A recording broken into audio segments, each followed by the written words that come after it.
Wanga, wewe Junet, uliona Rigathi amekuuliza mfanye kazi pamoja siku gani?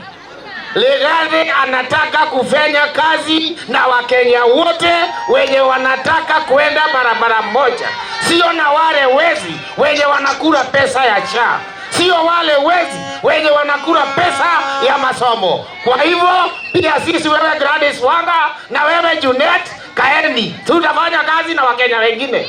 Sisi hatutaki kufanya kazi na nyinyi. Rigathi Gachagua hana haja kufanya kazi na nyinyi, maanake yeye ni truthful man. Yeye anataka aongoze wakenya, wakomboe hii nchi yetu, tuende tupeleke Kasongo nyumbani.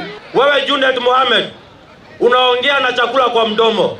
It is bad manners to speak with food in the mouth. Unakula pesa ya umma wewe. Umepewa pesa ya SHA. Ni umekula linda mama. Wewe hiyo pesa ndio unaongea uko na mzaha. Mimi sitapoteza wakati wangu nikichemsha mawe akina Junet na akina Wanga, kwa sababu najua mawe hayaivi, na ukipigwa teke na punda na wewe upige punda teke, nyote ni punda. Kwa hivyo nitawaacha wawe punda. Nyinyi ni kama wale watu walikuwa wameshika ng'ombe, lakini ng'ombe kule nyuma akatolewa akaenda, ile mkanda mlikuwa mmeshika ikafungiwa kwa mti. Bado mnafikiria kuna kitu mmeshika huko, lakini ng'ombe ashaenda. Nataka nyinyi mgeuke kule nyuma muone ng'ombe alishaenda na wengine. Sasa nyinyi mmeshika kamba peke yake, hakuna ng'ombe hapo. Na kwa hivyo sasa hiyo kamba yenu mnaringa nayo, na hiyo ni shell imeisha. ODM